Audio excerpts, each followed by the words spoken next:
विभुं व्यापकं ब्रह्मवेदस्वरूपं निजं निर्गुणं निर्विकल्पं निरीहं चिदाकाशमाकाशवासं भजेऽहं वाचे वदता शिवनाम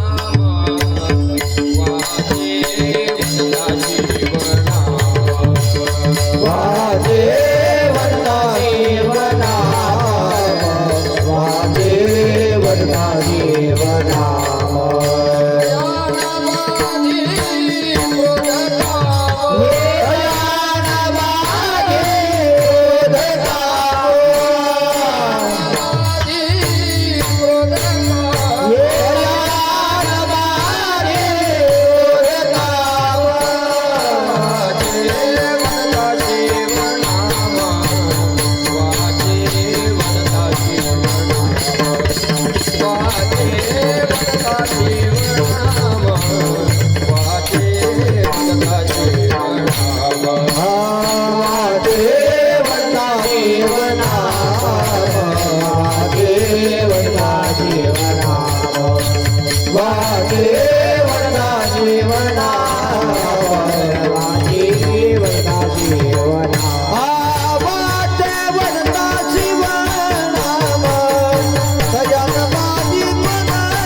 शिवनाम तयाणवादी क्रोधकाम काळ सारावा चिंतणे एकांतवासी गंगा स्नाने देवाच्या पूजने प्रदक्षिणा तुळशीच्या युक्त आहार विहार नेम इंद्रियासी सार नसावे वासर निद्रा बहु भाषण प्रस्तुत प्राप्त प्रसंगी प्राप्त स्थळी कीर्तनरूपी सेवेकरता म्हणून दाखवलेला अभंग महान भगवत भक्त रुक्मिणी प्राण संजीवन देहो निवासी असलेले वैदिक सिद्धांत शोधक जगदवंदनीय जगद्गुरु तुकाराम महाराज यांचा अनुभवजन्य प्रासादिक वाणीतला 4 चरणाचा आनंद प्राप्तीची 13 सूत्र सांगणारा अभंग आजच्या कीर्तनरूपी सेवेकरता निवडला. विठ्ठल विठ्ठल. अभंगावर विस्तृत चिंतन मांडण्यापूर्वी अथवा अभंगाच्या भावविश्वात प्रवेश करण्यापूर्वी थोडा परिहार द्यायचा तो असा. पुण्यपावन हत्ती नदीच्या कुशीत वसलेलं आपलं भाग्यवान असं श्री क्षेत्र तीर्थक्षेत्र कपालेश्वर या क्षेत्रावरती भगवान कपालेश्वर महादेवांच्या कृपा आशीर्वादाने तसेच विश्वमाऊली ज्ञानोबाराय भगवान पंढरीश परमात्मा त्याचप्रमाणे वैकुंठवासी गुरुवर्य रंगनाथ महाराज परभणीकर वैकुंठवासी सद्गुरू जोग महाराज आपल्या सगळ्यांचं श्रद्धास्थान श्री गुरुवर्य नाना आदी करून सकल संत महात्म्यांच्या कृपा प्रसादाने या क्षेत्रावरती चालत असलेला श्री ग्रंथराज ज्ञानेश्वरी पारायण सप्ताह 16 कीर्तन महोत्सव भक्ती उत्सव आणि या भक्ती उत्सवातील आजच्या तृतीय दिवसाची कीर्तनाची सेवा गुरुवर्य नानांच्या आज्ञेने मजसारख्या पामर बालकाच्या वाटेला आली आणि त्या निमित्ताने तुमच्या सगळ्यांचा दर्शनाचा आलेला हा योग. कार्यक्रमासाठी उपस्थित प्रातस्मरणीय गुरुवर्य नाना तर आहेतच, त्याचप्रमाणे ज्यांच्या मुखारविंदातून आपण ज्ञानेश्वरी पारायण श्रवण करीत आहोत, व्यासपीठ चालक आदरणीय हरिभक्तीपरायण गुरुवर्य. पहिल्या दिवशी नाना बोलून गेले की रामायणामधून जर मारुती राय गाळले तर खाली फक्त गाळच शिल्लक राहतो. तसे पूजनीय बाबा जर कार्यक्रमात नसले तर आनंद प्राप्त होत नाही. गुरुवर्य पंडित महाराज आहेत, बाबांच्या चरणी एकदा विनम्र भावे अभिवादन करतो. त्याचप्रमाणे आदरणीय रात्रीचे अण्णा आहेत, अण्णांच्या चरणी एकदा साष्टांग प्रणिपात करतो. पहिल्या दिवसाची ज्यांची कीर्तनाची सेवा झाली गुरुवर्य चंद्रकांत नाना आहेत, नानांच्या चरणी एकदा विनम्र भावे अभिवादन करतो. मोठ्या संख्येने भक्तिमती माता पुरुष वर्ग उपस्थित आहेत. सगळी टाळकरी मंडळी, गुरुकुल संस्थेची सगळी गुरुबंधू मंडळी, गायनाचार्य हरिभक्तीपरायण रमेश महाराज असतील, त्याचप्रमाणे मृदंगाचार्य आमचे सुमंत महाराज असतील, त्यांचे चरणी एकदा विनम्र भावे अभिवादन करतो. माझा आवाज तुमच्यापर्यंत बोटरित्या पोहोचवते आपल्या कपालेश्वर साऊंडचे नवीनच संचालक पारस महाराज, त्यांचे चरणी एकदा नतमस्तक होतो. विनेकरी बाबा आहेत, गुरुकुल संस्थेतील सगळी गुरुबंधू मंडळी, परिसरातून आलेले भाविक, सगळ्या लहान महाराज मंडळीकडे पाहून एक वाक्य आठवतं. कदाचित मोठे झाल्यावर हे मोठे कीर्तनकार होतील, गायनाचार्य होतील, मृदंगाचार्य होतील, कलेक्टर, वकील होतील, हे सांगता येत नाही. पण यांच्याकडे पाहून एक वाक्य नक्कीच जाणवतं की मोठं झाल्यावर ही चांगली माणसं नक्की होतील. त्यांचे चरणी एकदा विनम्र भावे अभिवादन करतो. उपस्थित श्रोते सज्जन सगळ्यांच्या चरणी एकदा साष्टांग प्रणिपात करतो. मुख्य श्रोता भगवान कपालेश्वरांच्या चरणी एकदा विनम्र भावे अभिवादन करतो आणि संकल्पित वेळेत सेवा आवडतो. विठ्ठल.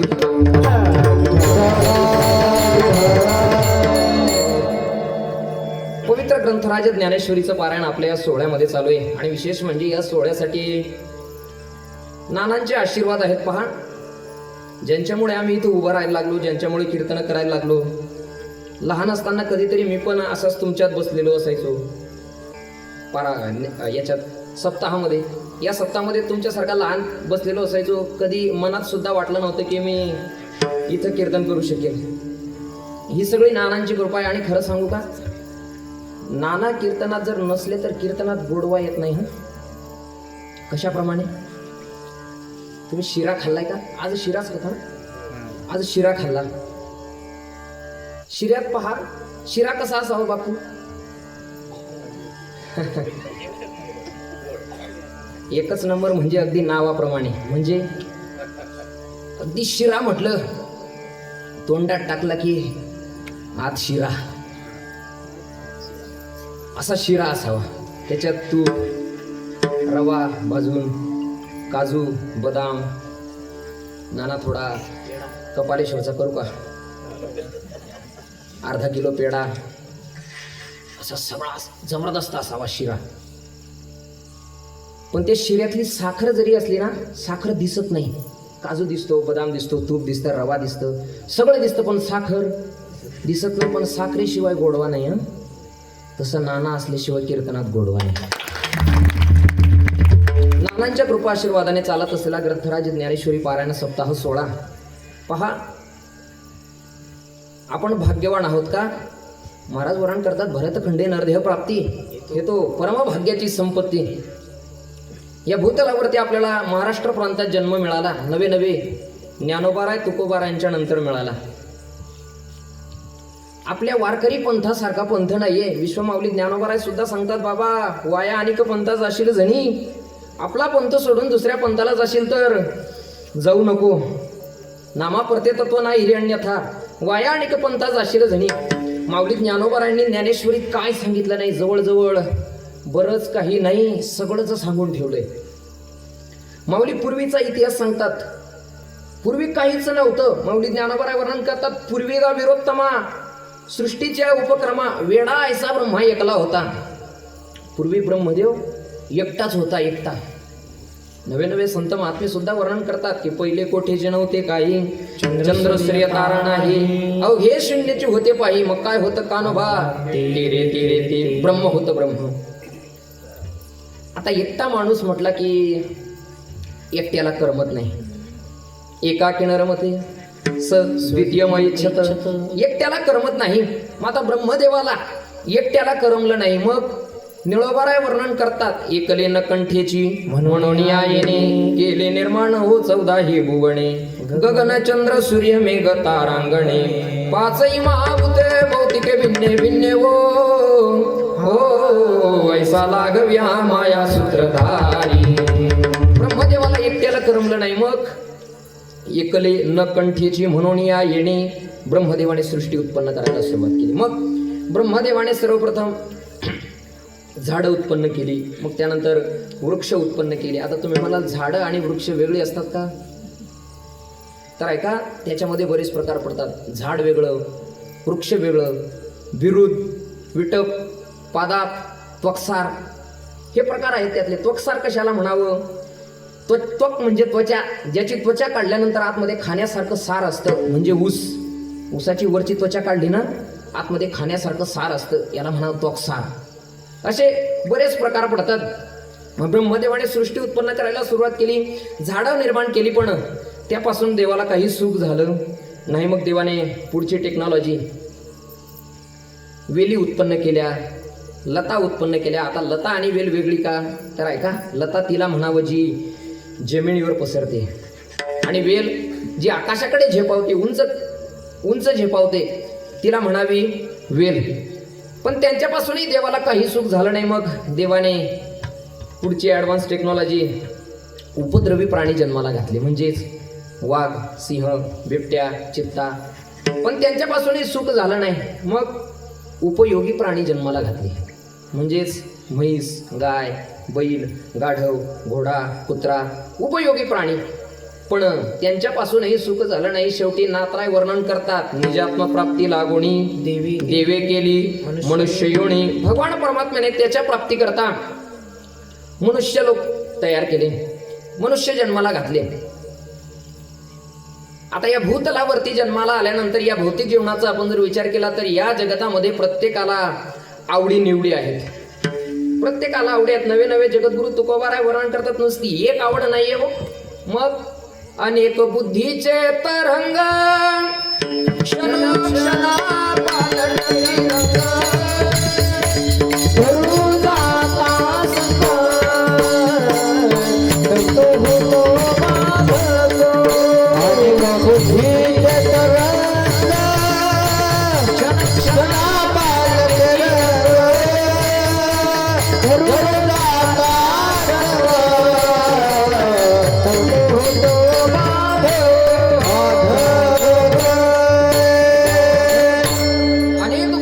तरंग. या भौतिक जीवनामध्ये प्रत्येकाला आवडी निवडी आहेत. पण ऐका, प्रत्येकाच्या आवडीचं सार जर काढलं तर तुकोबाराय वर्णन करतात, एका गोष्टीची आशा आहे. कशाची? सर्व सुखाची आशा जन्म गेला, क्षण एक मुक्ती यत्न नाही केला. हिंडता दिशा शिण पावला, माया वेष्टीला जीव माझा. माझे स्वैत नेणती होणी. प्रत्येक जीवाला सुखाची आशा आहे, आनंदाची आशा आहे. प्रत्येकाला वाटतं मी सुखी व्हावं, मी सुखी व्हावं, नवे नवे मज लागी दुःख व्हावे. ऐसे कोणी भावे ना जीवे. इथं बसलेल्या कोणालाच असं वाटत नाही की मला दुःख व्हावं. मला वाटतं इथं बसलेल्या कोणाला असं वाटतं बरं की मला बसल्या जागीच कोरोना व्हावा मी सोडून. कोणालाच वाटत नाही, कोणालाच वाटत नाही की मला दुःख व्हावं. पण प्रत्येकाच्या जीवनात दुःख आहे का? तर महाराज वर्णन करतात, आपण ज्या संसारात सुख शोधतोय ना, मुळात तो संसार दुःख मूळ. चहूकडे इंगळ विश्रांती नाही कोठे, दिवस तळमळ. मुळात संसारात सुख नाहीये. संसार कसा आहे तर दुःख बांधवडी आहे हा संसार, सुखाचा विचार नाही कोठे. मुळात दुःख देणारा संसार आहे. मग बाबा, प्रपंचात राहायचंय, संसारात राहायचंय, मग कसं राहा? नारायणांनी सांगितलं, अलिप्त कमळ जडी जैसे. अलिप्त राहा. कशाप्रमाणे? ऐका, माणसाने कसं राहावं आणि कसं राहू नये याच्याकरता 2 दृष्टांत देतो. सगळ्यांनी भजन करा. विठ्ठल.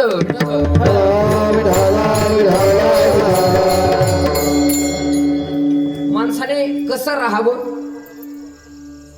तर ऐका, शेळी असते, शेळी, बकरी. बकरीला कधी तळ्याच्या काठ्यावरती पाणी पिताना पाहिले का तुम्ही? ती बकरी काय करते? पुढचे दोन्ही गुडघे टेकवते काठावरती, हळूच पाण्याला स्पर्श करते आणि अलगद पाणी पिते. अगदी तोंड सुद्धा फारसं ओलं होऊ देत नाही. अगदी तसं राहा, म्हणजे अगदी बकरीसारखं अलगद आलिप्त कमळ जेडी जैसे. आणि कसं राहू नका. सर्कशीमध्ये सगळे प्राणी काम करतात, फक्त एकच प्राणी काम करत नाही. कोणता? रेडा. त्या रेड्याची बायको माहिती का तुम्हाला? म्हैस. त्या म्हशीला कधी तळ्याजवळ पाणी पिताना पाहिलंय? ती म्हैस आधी जाते, पाणी पित नाही, मग आधी त्या तळ्यात उडी मारते, सगळा राडा करते आणि मग वाटलं तर पाणी पिते. तसं राहू नका. मग कसं राहा? बकरीसारखं राहा. आनंद प्राप्त करायचा आहे ना मग बाबा हो, संसारात सुख नाही, अलिप्त राहा. नवे नवे नातराय वर्णन करतात, प्रपंची जरी सुख जोडे तरी का सेविती गिरीकडे, राज्य टाकून गेले थोडे ते काय वेडे म्हणावे. प्रपंचात सुख नाहीये, मग सुख अनुभवायचंय, सुख प्राप्त करायचंय, आनंद प्राप्त करायचंय. हे प्रत्येक माणसाला वाटतं की माझ्या जीवनात मला आनंद प्राप्त व्हावा, सुख प्राप्त व्हावं. त्याच आनंद प्राप्तीच्या शोधात काही साधक निघाले. जगद्गुरु तुकोबारायांजवळ गेले आणि श्री संतांच्या माता चरणावरी साष्टांग हे करी दंडवत नतमस्तक झाले. पहा, आपल्या पारमार्थिक जीवनातील अडचणी या साधू महात्म्यांना विचाराव्यात.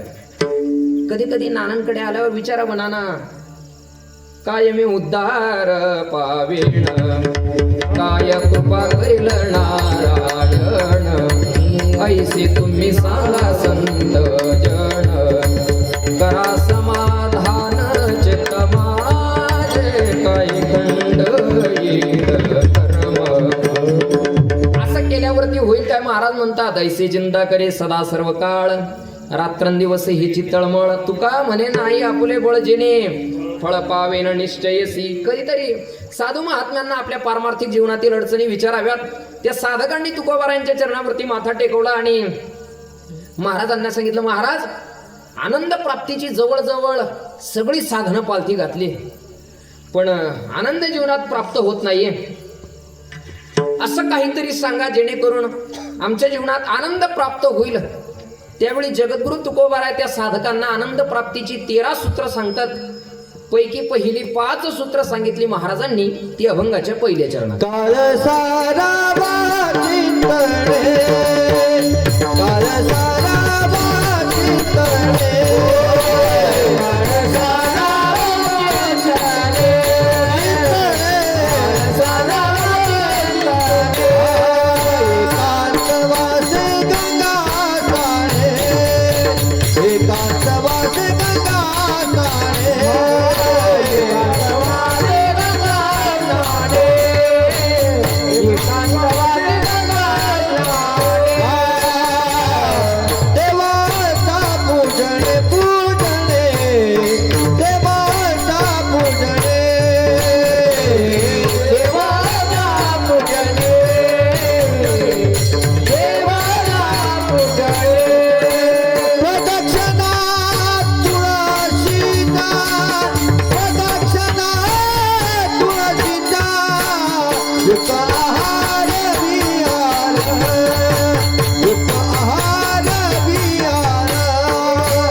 काळ सारावा चिंतणी, एकांतवासी गंगा स्नाने, देवाच्या पूजने, प्रदक्षिणा तुळशीच्या.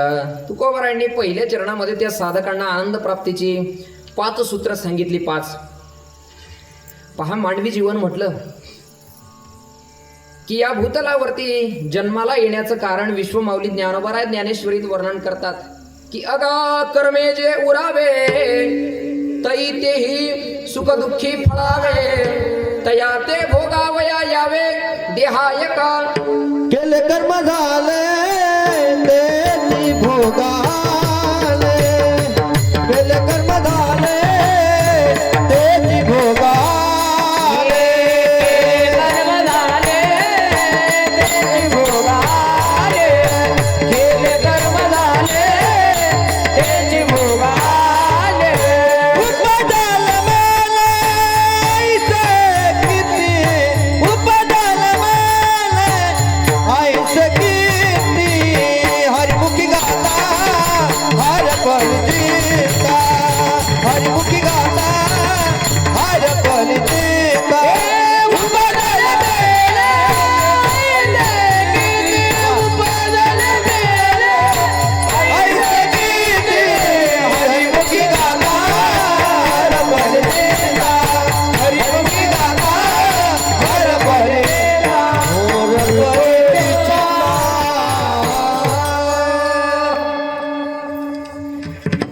जन्माला येण्याचं कारण केले कर्म झाले त्याची भोगा आले किंवा आगा कर्मे जे उरावे तै तेही सुखदुःखी पळावे. मागचं शिल्लक राहिलेलं कर्म भोगण्याकरता तुम्हाला आपल्याला जन्माला यावं लागतं. कर्म हे अटळ आहे. पहा, कर्म कोणालाच चुकत नाही. म्हणजे कर्म गरीब असला त्याला सुद्धा चुकत नाही, श्रीमंतालाही चुकत नाही, शिकलेला असला त्यालाही नाही, अंगठे बाजारालाही चुकत नाही. अजून सांगू, देशभक्तालाही चुकत नाही, हरिभक्ताला सुद्धा चुकत नाही. कर्म हे अटळ आहे. मानवी शरीरात कर्म घडतच राहतं. कर्माचा त्याग मानवी शरीरात होणं शक्य नाहीये. आपण जर भगवद्गीतेचा जर आधार घेतला तर कुरुक्षेत्रावरती अर्जुन कर्माचा त्याग करू पाहत होता. ज्यावेळी अर्जुनाने सांगितलं, देवा सेनयोरुभयोर्मध्ये रथम स्थापयमेच्युत, देवा माझा रथ दोन्ही सैन्यांच्या मध्ये उभा कर. काय अर्जुनाचं पुण्य असेल. माऊली ज्ञानोबा वर्णन करतात, देखा नवलतया प्रभूचे अद्भुत प्रेम भक्ताचे, जे सारथ्यपण पार्थाचे करीतो असे पायकू पाठीशी घातला आपण पुढा राहिला. कैसे पार्था येणे सर्वोत्तम पुण्य केले, तो कोपे हा निवांतूस आहे, तो रुसे तरी बुजावी तू जाये, नवल पिसे लागले आहे पार्थाचे देवा. काय अर्जुनाने पुण्य केलं असेल. अर्जुनाने सांगावं, देवा माझा रथ दोन्ही सैन्यांच्या मध्ये उभा कर. ठरल्याप्रमाणे कृष्ण परमात्म्याने दोन्ही सैन्यांच्या मध्ये रथ उभा केला आणि अर्जुनाने अपोजिट पार्टीचे सगळे उमेदवार पाहिले. अरे हे तर मातुला शिशुरा पौत्रा शाला संबंधी नसता, हे सगळे माझेच गुरु आहेत, माझे गोत्रज आहेत, माझे काका भाऊ, हे सगळेजण, आणि यांच्यासोबत मी युद्ध करावं. अर्जुनाला मोह झाला. अर्जुनाच्या हातातून धनुष्य खाली गळून पडलं. गांडीवम संसते हसतात त्वक्चैव परिदय्यते न च शक्नोम्य अवस्थातुम भ्रमती वच मे मनः. अर्जुनाने रथाच्या खाली उडी मारली आणि सांगितलं, देवा आता मी युद्ध करत नाही. कृष्ण परमात्मा म्हटले, का? म्हटले, देवा या सकळांते वधावे, आपण राज्य सुख भोगावे, हे स्वप्नी मन माझे करू न शके. या सगळ्यांना मारून मी राज्य सुख भोगावं, नको नको देवा. कृष्ण परमात्मा सांगतात, अर्जुना सांडी हे मूर्खपण, उठी घे धनुष्यबाण, वेडापणा करू नको. अर्जुन म्हणतो, देवा पाहिलं का कोण कोण आहेत. तो हा विश्वगंगानंदनू, जो प्रताप तेजस्वी भाणू, रिपुगज पंचाननू, कर्णवीरू. देवा या एकेकाचे मनोव्यापारे, हे विश्वाची होया संवरे, हा कृपाचार्युन पुरी एकलाची. ज्यांच्याकडे मी शिकलोय देवा, ज्यांच्याकडे विद्या शिकलोय त्यांना मी मारावं. ज्यांच्याकडून विद्या शिकलो देवा त्यांना मारायला मी काय तुला भस्मासूर वाटलो काय? तरी मी काय भस्मासूर? अर्जुन म्हणे, देवा मी काय भस्मासूर वाटलो का तुला? मी युद्ध करत नाही देवा, यांच्याशी युद्ध करावं. अधर्म होईल, अधर्माभिभवात कृष्ण, प्रदुष्यंती कुलश्रेय श्रीषु दुष्टासु वार्ष्णेय जायते वर्णसंकर देवा वर्णसंकर होईल. मी युद्ध करत नाही. अर्जुन कर्माचा त्याग करू पाहत होता. पण कृष्ण परमात्म्यांनी पुढे मग अर्जुनाला कर्माची रीत सांगितली. का?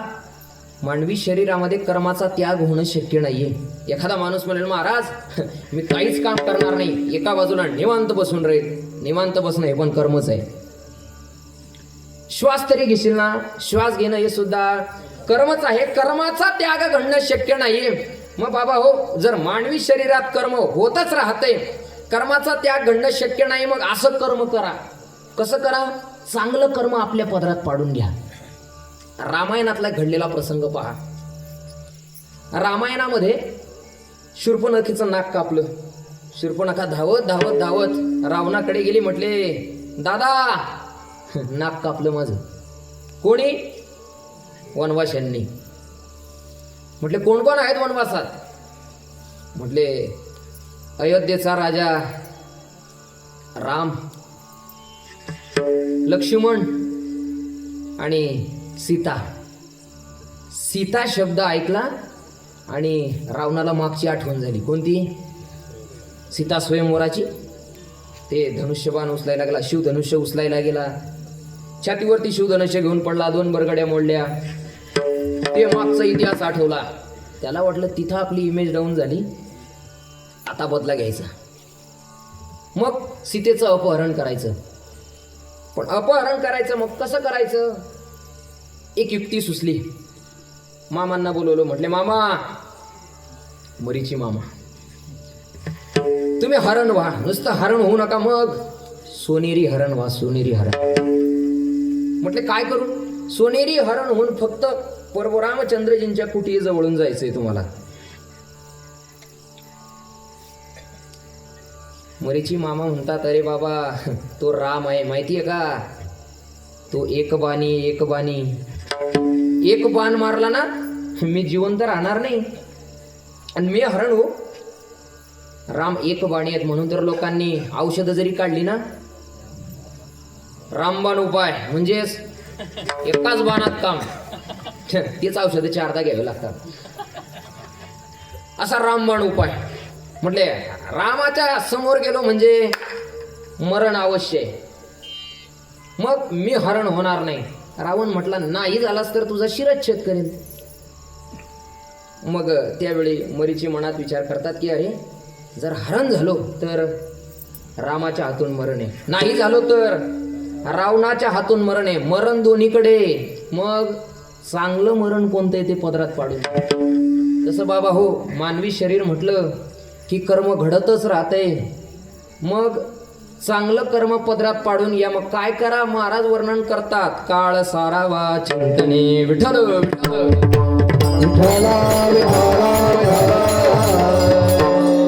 चिंतनात काळ घालवा. नामचिंतन करा. नामचिंतन. काय होईल नामचिंतनाचा परिणाम? भगवान परमात्म्याचं नामचिंतन करणारा माणूस पहा, कायम आनंदी दिसतो, कायम फ्रेश राहतो.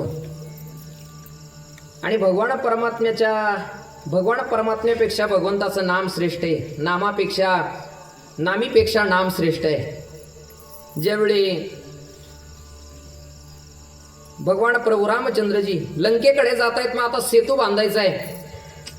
एक एक दगड वानर टाकतायत. प्रभू रामचंद्रजींना वाटलं अरे माझ्या नावाने माझ्यामुळे दगड तरतात. मग प्रभू रामचंद्रजींना वाटलं अरे चला आपण ही दगड टाकून पाहू. प्रभू रामचंद्रजींनी एक दगड घेतला, समुद्रात टाकला. जसा टाकला तसा बुडाला. दुसरा घेतला तोही बुडाला. तिसरा घेतला तोही बुडाला. आता 3-4 दगड बुडाली.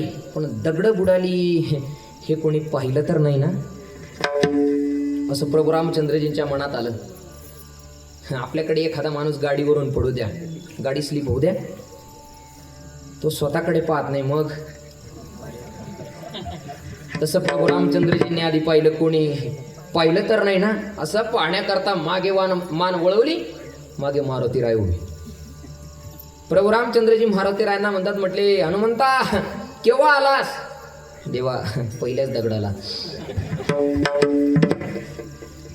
म्हणे देवा एक सांगू का, म्हणे काय, हे जे दगड करतायत ना, हा तुमचा नाही प्रताप. हो मग तुझ्या नामाचा महिमा तुझं कळे न ग श्यामा.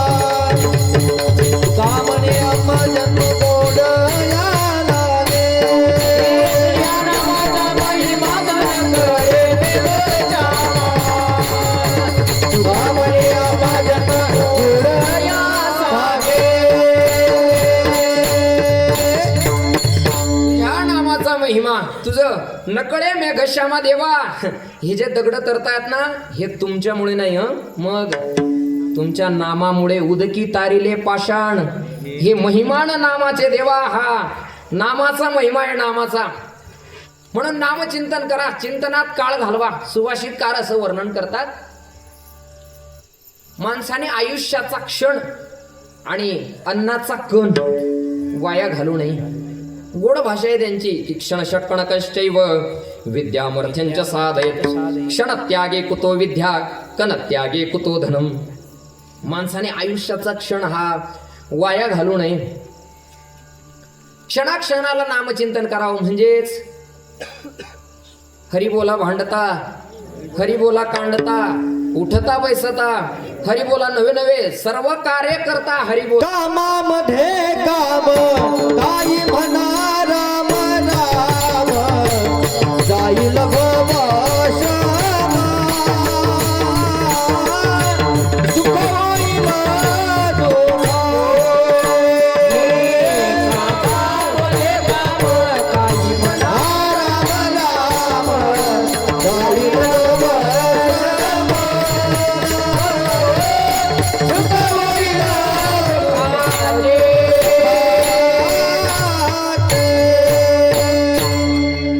काय करा तर कामामध्ये काम काही म्हणा राम राम. मग काय होईल, जाईल भवश्रम.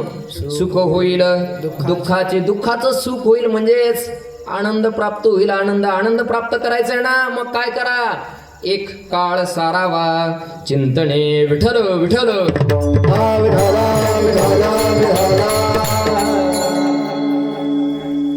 पण नामचिंतन करायचं म्हटलं, चिंतन करायचं म्हटलं की चिंतन लोकांतात होत नाही.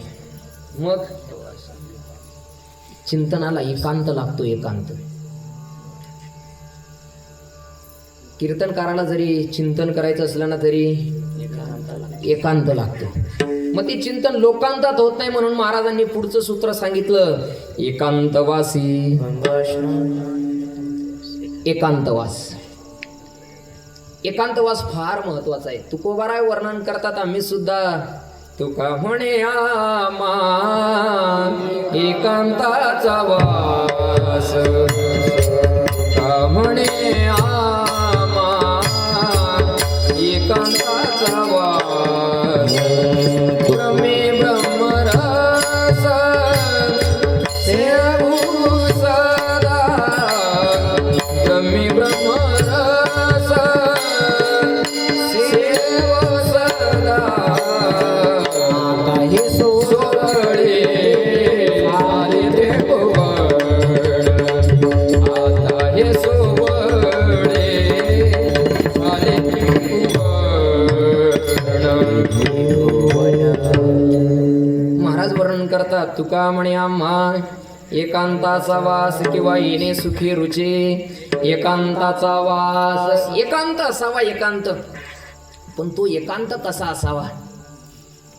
विश्वमाऊली ज्ञानोबारायांनी भगवद्गीतेच्या 6व्या अध्यायातील शुचौदेशे प्रतिष्ठाप्य स्थिरमासनमात्मनः नात्युच्छ्रितं नातिनीचं चैलाजन कुशोत्तरम या श्लोकावरती तो एकांतवास सांगितलाय. कसा असावा एकांतवास तर सांगतो, भजन करा विठ्ठल.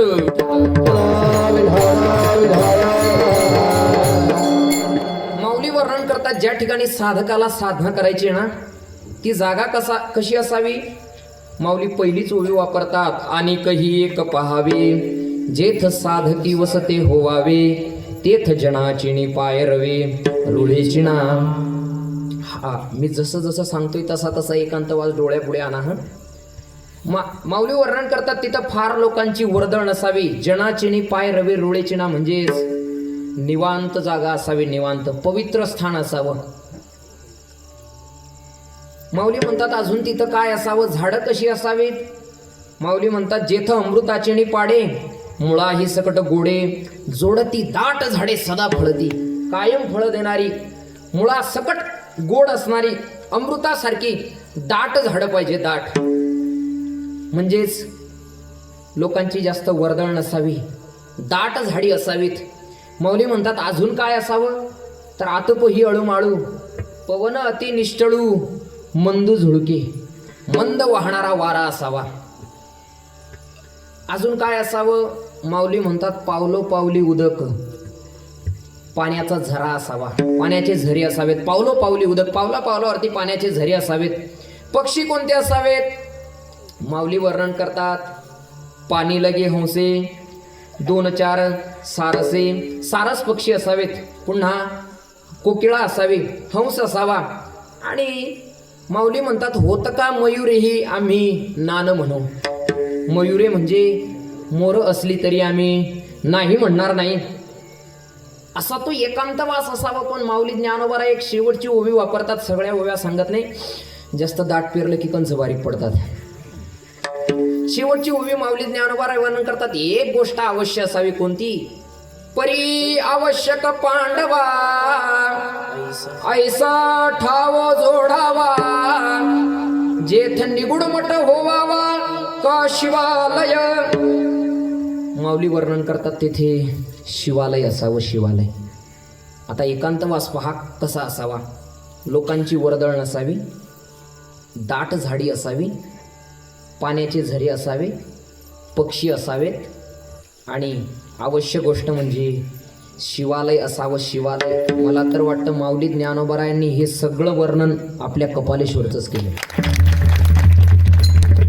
कपालेश्वरला ते सगळंच आहेच, लोकांची वर्दळ नाहीये. मग अजून दाट झाडं आहेत, पावला पावल्यावर पाण्याचे झरे आहेत, पाण्याचा झरा आहे, पक्षी आहेत, आणि आवश्यक गोष्ट सांगितली ती म्हणजे शिवालय असावं.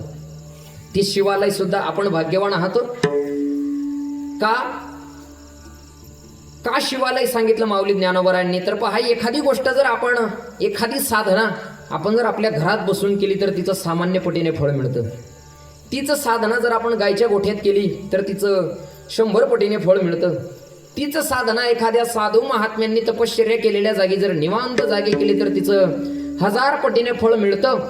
पण तीच साधना जर भगवान शिवजींच्या, भगवान महादेवांच्या मंदिराच्या परिसरात केली तर अनंतम शिवसन्निधम, भगवान शिवजींच्या मंदिराच्या परिसरात केलेली साधना, केलेली तपश्चर्या ही अनंत पटीने फळ देणारी असते. आपण सगळे भाग्यवान आहोत का. भगवान कपालेश्वर महादेवांच्या मंदिराच्या परिसरात आपल्याला ही सगळी सेवा करण्याचा योग येतोय. ज्ञानेश्वरी पारायण, कीर्तन सोहळा, हरिपाठ, गाथा भजन, विष्णू सहस्रनाम, काकडा, हा सगळा योग भगवान शिवजींच्या मंदिराच्या परिसरात करण्याचा योग येतोय. म्हणून आपण भाग्यवान आहोत का, तर अनंतम शिवसन्निधम असा तो एकांतवास असावा, चिंतनात काळ घालवावा, एकांतवास असावा. पण एकांत म्हटला की एकांताचा एक फायदा आहे आणि एक तोटा आहे. आधी फायदा सांगू की तोटा. मी जसं पाठ केले तसं सांगतो. एकांताचा एक फायदा आहे. संत महात्मे जर एकांतात गेले ना, संत एकांती बैसले सकळ सिद्धांत शोधिले. संत महात्मे एकांतात गेले तर संतांचे विचार जागृत होतात.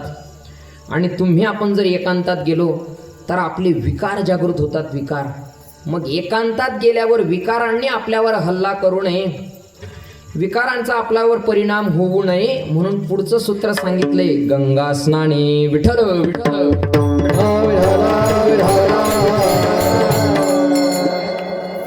महाराज वर्णन करतात एकांतात विकारांनी आपल्यावर हल्ला करू नये म्हणून गंगा स्नान करा. गंगा स्नान का, गंगा ही पापनाशिनी आहे.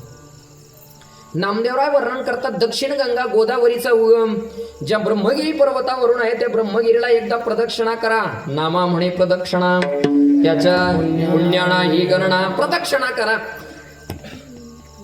एखादा जण म्हणेल महाराज आता वय झालंय, प्रदक्षिणा करणं होत नाही. मग महाराजांनी सोपं सांगितलं, असं करा, त्र्यंबकेश्वरला गेल्यावरती तीर्थराज कुशावर्त आहे ना, कुशावर्ताचं एकदा स्नान करा. कुशावर्त करिता स्नान त्याचे तया कैलासी राहणे किंवा त्याचे कैलासी राहणे. कुशावर्तात एकदा स्नान करा.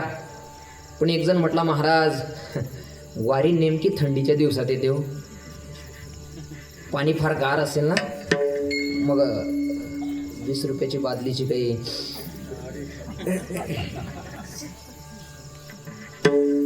महाराज म्हणतात, बरं बाबा हो, गार पाणी आहे ना, मग असं करा, दक्षिण गंगा गोदावरीचा उगम ज्या ब्रह्मगिरी पर्वतावरून आहे ना, त्याच्याकडे एकदा दृष्टी टाका. दृष्टी पडता ब्रह्मगिरी तया नाही यमपुरी. एकदा पहा. एक जण म्हटला, मग महाराज ब्रह्मगिरी पर्वत पाहिला काय, आता त्र्यंबकला जायचं का? महाराजांनी सोपं सांगितलं, मग बाबा असं करा, घरीच राहा आणि घरीच वाचे म्हणता गंगा गंगा, वाचे म्हणता गंगा गंगा, वाचे म्हणता गंगा गंगा, वाचे म्हणता गंगा गंगा, वाचे म्हणता गंगा गंगा, वाचे म्हणता गंगा गंगा, वाचे म्हणता गंगा गंगा, वाचे म्हणता गंगा गंगा.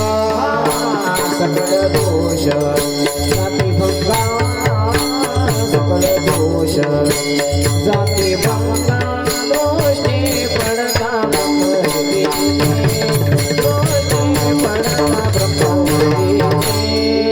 सकळ दोष जाती भंगा, सकळ दोष जाती भंगा, दोषी पडता ब्रह्मविद्ये, दोषी पडता ब्रह्मविद्ये.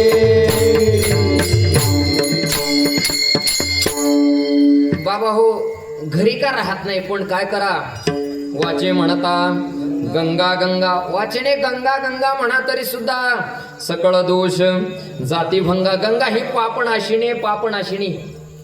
म्हणून तर पहा, आपले पूर्वज हुशार होते. पूर्वी आपल्या घरी आंघोळ करण्यासाठी एक मोठं पात्र असायचं, ज्याला पितळी कडे असायच्या. अगदी सगळ्यांच्या मुखातून येते घंगाळ. त्याचं मूळ नाव गंगाळ, म्हणजेच गंगेचा आळ किंवा गंगालय असं असलं पाहिजे, पण त्याचा अपभ्रंश झाला गंगाळ. चला आपण त्या बाबतीत पुढे आहोत. संस्कृतमध्ये रविवाराचं नाव आहे आदित्यवार. आपण काय म्हणतो, ऐतवार. तो आदित्यवार बाजूला राहिला. तसं गंगाळचं कदाचित घंगाळ झालं असेल किंवा गंगालयचं गंगाळ झालं असेल. आंघोळ करत असताना सकाळी सकाळी गंगा गंगा गंगा गंगा म्हणा तरी सुद्धा महाराज वर्णन करतात, सकळ दोष जाती भंगा. जरी गंगाळ नसेल, प्लास्टिकच्या बादलीत का करत नाही, तरी गंगा गंगा म्हणा. गंगा ही पापनाशिनी, म्हणून महाराजांनी पुढचं सूत्र सांगितलंय, गंगा स्नाने विठ्ठल विठ्ठल.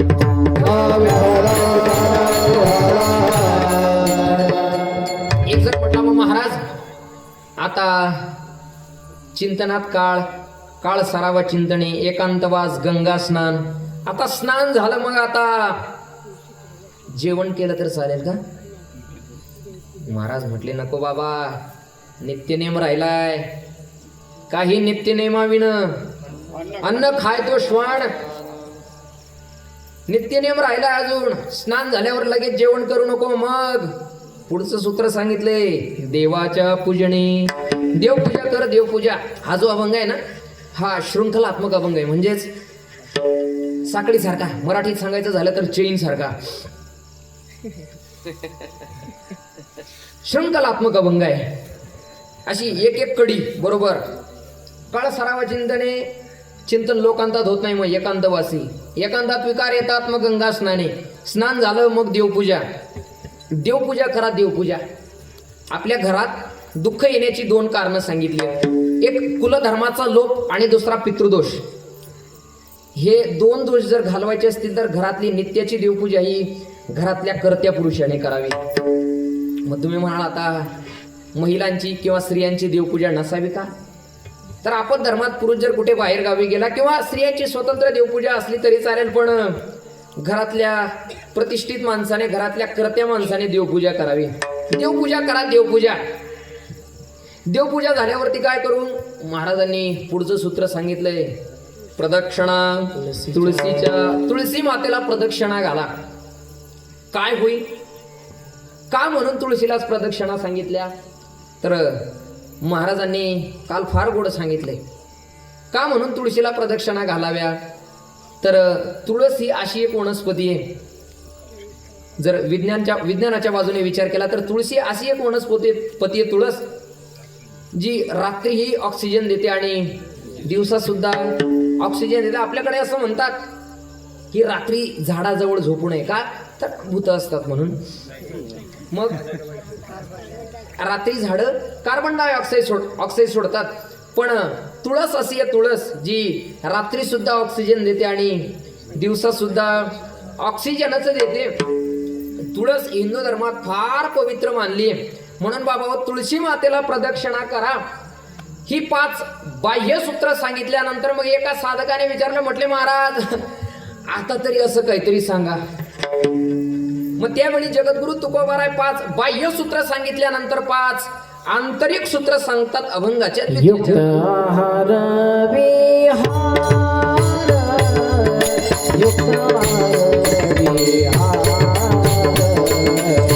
युक्त आहार विहार, युक्त आहार विहार, इंद्रियांचे सार, इंद्रियांचे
पहिल्या चरणात 5 सूत्र सांगितले महाराजांनी. युक्त आहार विहार, काळ सारावा चिंतने, एकांतवासी, गंगा स्नाने, देवाच्या पूजने आणि प्रदक्षिणा तुळशीच्या. ही 5 बाह्य सूत्र सांगितल्यानंतर पुढची 5 आंतरिक सूत्र सांगितली. काय? युक्त आहार विहार, नेमेंद्रियासी सार, नसावे बासर, निद्रा बहु भाषण. विठ्ठल विठ्ठल विठ्ठल.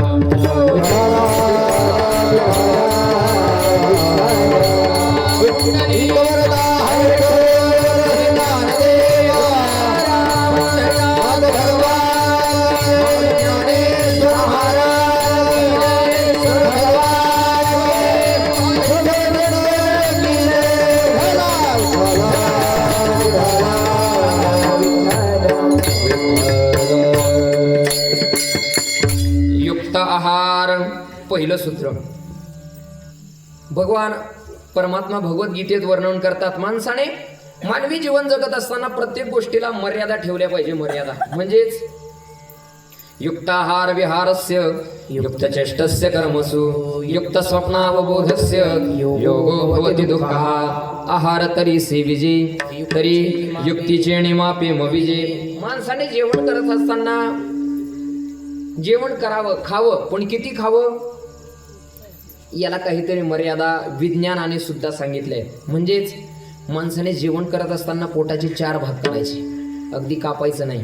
मग अंदाज बांधायचा, 2 भाग अन्नाने, 1 भाग पाण्याने आणि 1 भाग रिकामा ठेवायचा, असा अंदाज बांधायचा. पण काही लोकांचं हे नियोजन विस्कटतं, चुकतं, म्हणजेच बिघडतं. आ केला तरी जिलेबीचा तुकडा दिसतो. ही आनंद प्राप्तीची लक्षणं नाही आहेत. आनंद जीवनात प्राप्त करायचा आहे ना, मग मर्यादा ठेवा. मर्यादा, नियम ठेवा, लिमिट ठेवा. आपल्या ऐराणीत सांगायचं गेलं तर सुमार ठेवा. प्रत्येक गोष्टीला मर्यादा ठेवा. मर्यादा. माणसाने जेवण औषधासारखं करावं. लक्ष द्या, माणसाने जेवण औषधासारखं करावं. नाही केलं तर औषध जेवणासारखी घ्यावी लागतात. म्हणून महाराजांनी सांगितलं युक्त आहार. आनंद जीवनात प्राप्त करायचा आहे तर आहार युक्त ठेवा. तुम्हाला असं वाटतच असेल आपण डॉक्टरकडे जाऊ नये, तर हे काही नियम करा. काय करा? रात्री झोपताना 1 ग्लास दूध प्या. दिनांते पिबेत दुग्धम. रात्री झोपताना 1 ग्लास दूध प्या. दूध. सकाळी उठल्या उठल्या 1 ग्लास पाणी प्या. निशांते पिबेत जलम. सकाळी उठल्या उठल्या 1 ग्लास पाणी प्या. पाणी कोमट करून पिलं तरी चालेल. जेवणानंतर भोजनांते तक्रम पिबेत. जेवणानंतर 1 ग्लास ताक प्या. ताक. जेवणानंतर लगेच पाणी पिऊ नये. का पाणी प्यायचं नाही? तर याचं गोड कारण आहे. आपण जे जेवण करतो ना, ते नुसतं जेवण नाहीये. उदरभरण नोहे जाणी जे यज्ञ कर्म, तो यज्ञ आहे. यज्ञ. मग तो यज्ञ करत असताना आपण एक आहुती वरून टाकतो. पोटात जठराग्नी प्रदीप्त झालेला असतो, त्याच्यात पचन करण्याची प्रक्रिया सुरू असते. मग तो प्रदीप्त झालेला जठराग्नी आपण एक आहुती वरून टाकतोय. आणि वरून जर आपण पाणी पिलं तर तो जठराग्नी मंदावतो, तो अग्नी विझतो. मग ती अन्न पचण्याची प्रक्रिया थांबते. ती अन्न पचत नाही, मग ते अन्न सडतं.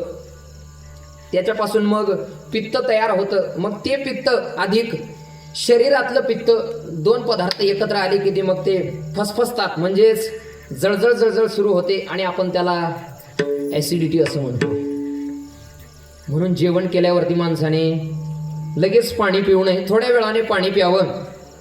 वाटत असेल तर हे 3 नियम करा. रात्री झोपताना 1 ग्लास दूध, सकाळी उठल्यावरती 1 ग्लास पाणी आणि जेवण झाल्यावरती 1 ग्लास ताक प्या. प्रत्येक गोष्टीला मर्यादा ठेवा. युक्त आहार. नुसता आहारच नाही, मग माऊली पुढचं पण असं सूत्र सांगतात, मितला पावली चालीजी. विहार युक्त असावा.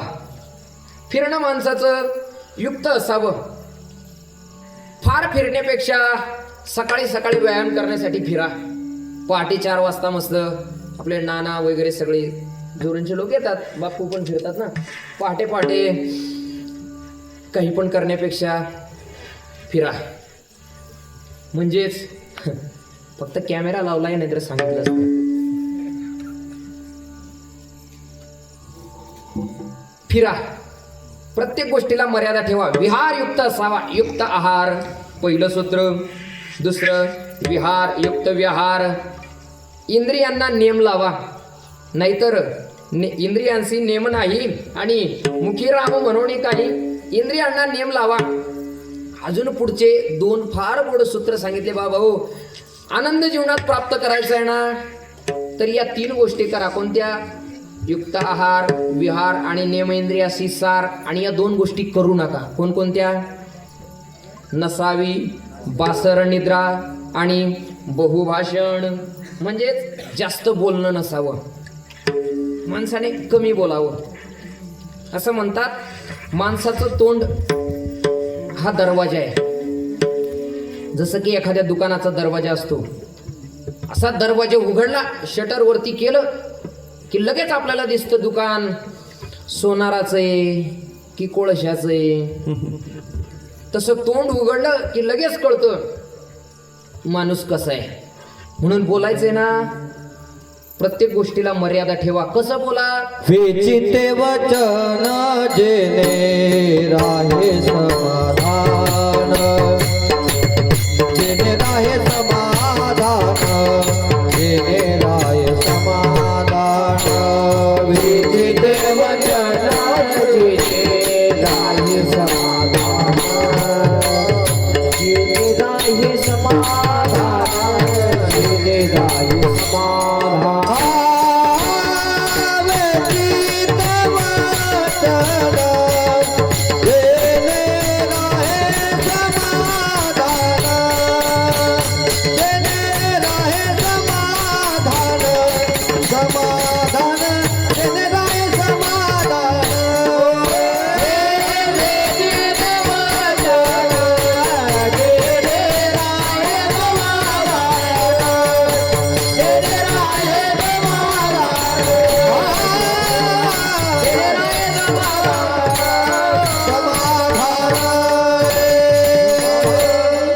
कसं बोला?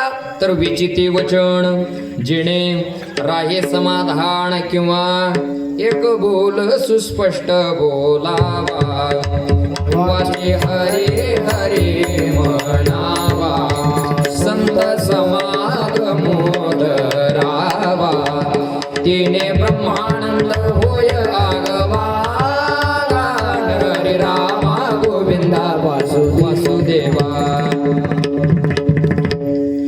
कसं बोला? तर एक बोल सुस्पष्ट बोलावा, तिने काय होईल? तिने ब्रह्मानंद होय आघवागा, आनंद जीवनात प्राप्त होईल. म्हणून बाबा हो, बोलण्याला मर्यादा ठेवा. बासर, बासर या शब्दाचा अर्थ आहे अतिरेक नसावा. म्हणजे बासर म्हणजे अतिरेक नसावी. बासर निद्रा, माणसाने झोपावं. किती झोपावं? झोपण्याला मर्यादा आहे. विज्ञान असं सांगताना माणसाची झोप साधारणतः 6, 7, 8 तास असावी. मग 4, 5 तास असावी. फक्त या 2 गोष्टी कीर्तनकाराला सूट आहेत. दुपारी जेवण झालं आणि कोणीतरी मला बोललं, म्हणे महाराज आज तुम्ही फार कमी जेवण केलं. म्हटलं बाबा आता तुला काय सांगू, संध्याकाळी युक्त आहार सांगायचंय म्हणून.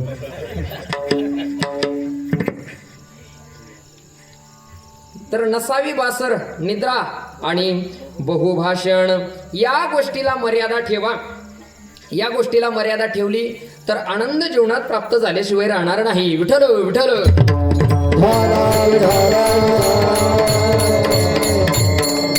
पहिल्या चरणात 5, दुसऱ्या चरणात 5 अशी 10 सूत्र जगद्गुरु तुकोबारांनी 2 चरणात सांगितली. आणि पुढच्या 3ऱ्या चरणात महाराज 1 सूत्र सांगतात. परमार्थ महाधन, परमार्थ महाधन,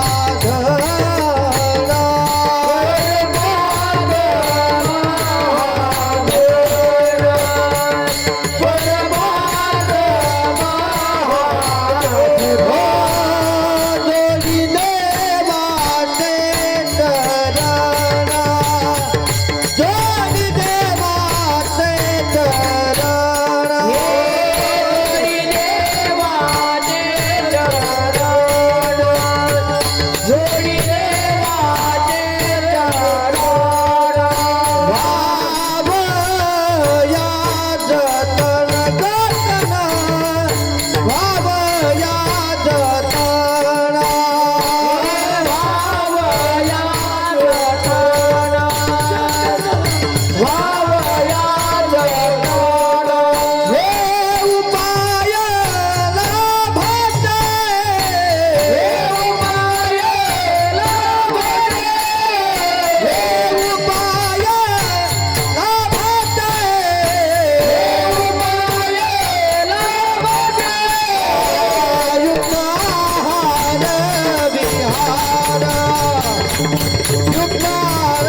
परमार्थ महाधन जोडी देवाचे चरण व्हावया जतन हे उपाय लाभाचे. परमार्थ रूपी महाधन जीवनात प्राप्त करा. परमार्थ महाधन जोडी जीवनात प्राप्तव्य करायचंय ना. परमार्थ रूपी महाधन जीवनात प्राप्त करा. बाबा हो ऐशी जोडी करा, असं काहीतरी कमवा. कसं जेणे चुके फेरा गर्भवास, गर्भवास चुकेला असं काहीतरी प्राप्तव्य करा. असं काहीतरी धन कमवा. नवे नवे संत महात्मे वर्णन करतात, करा हरिभक्ती परलोकी येईल कामा सोडवील यमापासून, असं काहीतरी कमवा. मग तुम्ही म्हणाल महाराज परमार्थ रूपी धन जीवनात कमवाय प्राप्त करायला लावतायत, मग इतर धनाला किंमत नाही का? तर ऐका, इतर धनाला किंमत आहे. इतर धनाला किंमत आहे, पण एक मर्यादित सीमारेषा आहे इतर धनाची. पण हे जे धन आहे ना, महाराज वर्णन करतात, कदाचित इतर जी संपत्ती आहे ती या जन्मात कामाला येते, नवे नवे याच जन्मात येते की नाही. इतर धनाला देश मर्यादा आहे, काल मर्यादा आहे, व्यक्ती मर्यादा आहे. इतर धनाला अनेक प्रकारच्या मर्यादा आहेत, पण हे जे धन आहे याला काल मर्यादा नाही.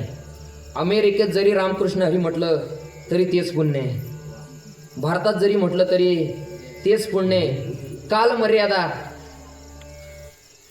देश मर्यादा, या मर्यादा परमार्थ रूपी महाधनाला नाही येत. मीराबाई वर्णन करतात ना, आम्ही आमच्या जीवनात पायोजी महिने राम रतन धन पायो वस्तू अमोलिक दी मेरे सद्गुरु वस्तु अमोलिक दी मेरे सद्गुरु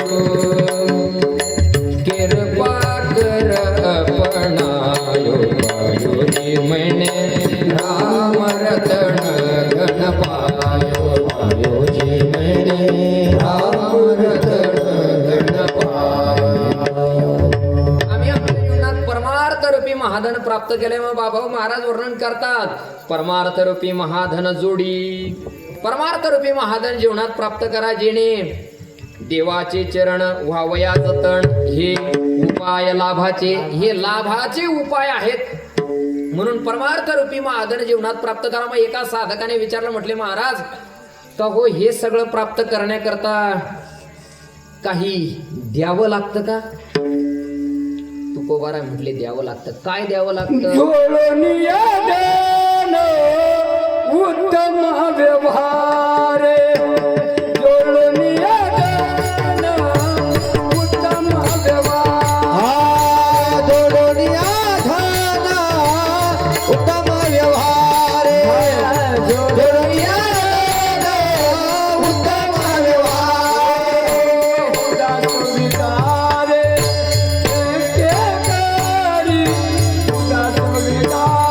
महाराज वर्णन करतात, व्यवहारिक धन कमवा. आपण कसं?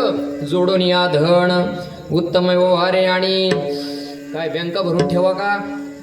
उदास विचारे वेच करी, असं हे धन कमवा. पण बाबा हो, धन कमवत असताना फक्त त्याच धनाच्या मागे लागू नका. मग परमार्थ रूपी महाधन सुद्धा जीवनात प्राप्त करा. मग एकाने विचारलं, म्हटले महाराज हे धन प्राप्त करत असताना काही द्यावं लागतं का? महाराज म्हणतात द्यावं लागतं. काय? अभंगाचं शेवट. देह समर्पित देवा,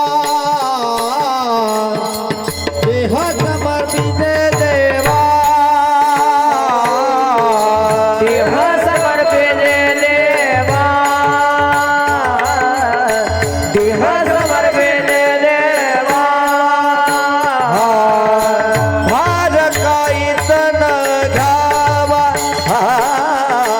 भार काहीच न घ्यावा, भार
निद्रा बहुभाषण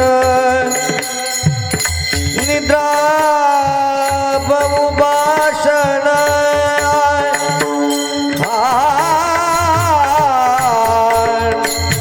निद्रा बहुभाषण निद्रा बहुभाषण निद्रा बहुभाषण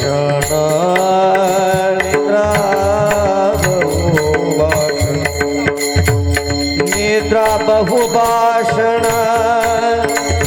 हा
समर्पिजे देवा भार काहीच न घ्यावा होईल आगवा तुका म्हणे आनंद. सगळ्यांनी एकदा संप्रदायाच्या नियमाप्रमाणे वरती हात करा.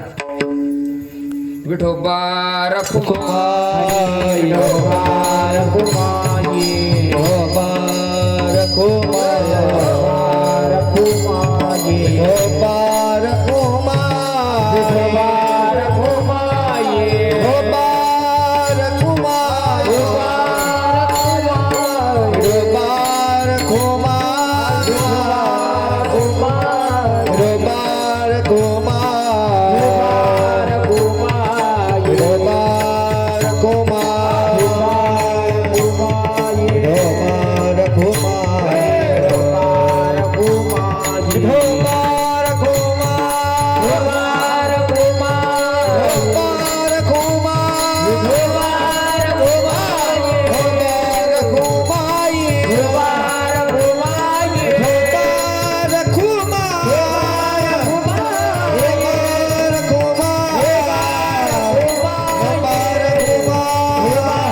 समर्पिजे देवा भार काहीच न घ्यावा होईल आघवा तुका म्हणे आनंद.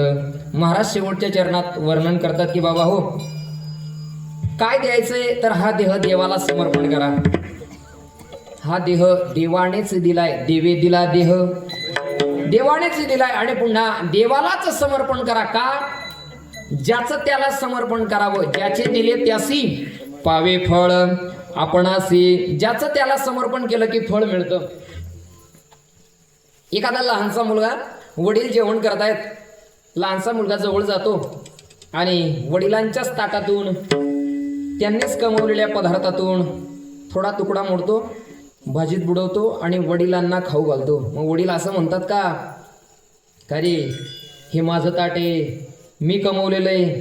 वडील असं म्हणतात नाही, मग बाळक बापाची ताटी रिघे रिगोणी बापा त्याची जेवू लागे की तो संतोषी लेणी वेगे मुखची ओढवी. जसा एखादा लहानसा मुलगा बापाच्याच ताटातले पदार्थ बापालाच खाऊ घालतो, पण बाप असं म्हणत नाही हे मी कमवलेले आहेत, मग की तो संतोषी लेणी वेगे मुखची ओढवे. जसा एखादा लहानसा मुलगा बापाला खाऊ घालत असताना बाप तोंड पुढे करतो, काहीच बोलत नाही. ते पदार्थ त्यांचेच कमवलेले आहेत, त्यांच्याच ताटातले आहेत. मुलगा आयतं खाऊ घालतोय. पुन्हा सांगतो, पदार्थ त्यांचेच कमवलेत, त्यांच्याच ताटातलेत. मुलगा आयतं खाऊ घालतो तरी सुद्धा बाप तोंड पुढे करतो. आजचं हे कीर्तन तसंच आहे. म्हणजे हे पदार्थ सगळे नानांचेच आहेत, त्यांच्याच ताटातले आहेत आणि मी आज त्यांनाच खाऊ घालतोय. पण तरी नाना असं म्हणत नाही बाबा हे आमचंच आहे म्हणून. मग की तो संतोषी लेणी वेगे मुखची ओढवी. ज्याचं त्याला समर्पण करा, आनंद प्राप्त होईल देह समर्पिजे देवा. पुढचं भार काहीच न घ्यावा. म्हणजेच अभिमानाचं ओझं धारण करू नका. अहंकार घातक आहे. अभिमानाचं ओझं धारण केलं देवाला सगळं चालतं, पण तिळभरे जरी होय अभिमान मिरतो समान भार देवा. बाबा आनंद जीवनात प्राप्त करायचा आहे ना, मग या 13 गोष्टी करा. 13 गोष्टी कोणकोणत्या तर मोजा आता.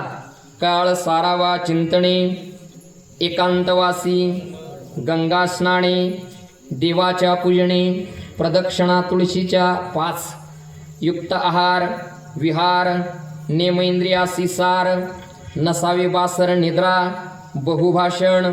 10 परमार्थ रूपी महाधन जीवनात प्राप्त करा. 11 देह देवाला समर्पण करा.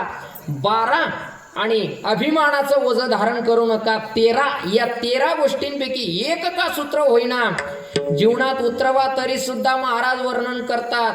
होईल आगवा तुका म्हणे आनंद, होईल आगवा तुका म्हणे आनंद, होईल आगवा तुका म्हणे आनंद, होईल आगवा तुका म्हणे आनंद. समर्पिते देवा, समर्पिते देवा, काहीच न घ्यावा, काहीच न घ्यावा. होईल आगवा तुका म्हणे आनंद, होईल आगवा तुका म्हणे आनंद, होईल आगवा तुका म्हणे आनंद, होईल आगवा तुका म्हणे आनंद.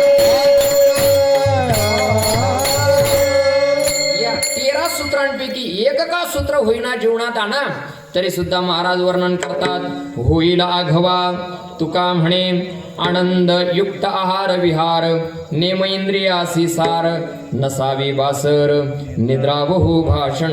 यथामती यथा अवकाश. झालेली सेवा तुम्हा सकल श्रोत्यांच्या चरणी, माता भगिनी पितृवर्ग, अबाल वृद्ध श्री गुरुवर्य नानांच्या चरणी सेवा समर्पित करतो. भगवान कपालेश्वरांच्या चरणी सेवा समर्पित करतो. चुकलं असेल ते माझ्या अल्पबुद्धीचे दोष समजा, जे बरोबर असेल ते गुरुवर्य नानांचा प्रसाद, अभंगाचा भावार्थ असाच असेल असा माझा दावा नाही. नानांनी भगवान कपालेश्वरांनी ज्याप्रमाणे सद्बुद्धी दिली त्याप्रमाणे अभंग सोडवण्याचा प्रयत्न केला. पुनश्च सगळ्यांच्या चरणी एकदा विनम्र भावे अभिवादन करतो आणि सेवेला पूर्ण विराम. ज्ञानेश्वर माऊली ज्ञानराज माऊली, ज्ञानेश्वर माऊली ज्ञानराज माऊली, ज्ञानेश्वर ज्ञानेश्वर ज्ञानेश्वर माऊली ज्ञानराज माऊली, ज्ञानेश्वर ज्ञानेश्वर माऊली ज्ञानराज माऊली, ज्ञानेश्वर माऊली ज्ञानराज माऊली. निन्नती पुरती अधिकते सरते, करुणी घ्यावे तुमती विनवे तू असे, पायाच्या प्रसादे काही बोलिलो विनोदे, मज क्षमा करणे संती नव्यंगभूत युक्ती. विठ्ठल जय जय जय विठ्ठल, विठ्ठल जय जय विठ्ठल. बोलिले पुढे वेळी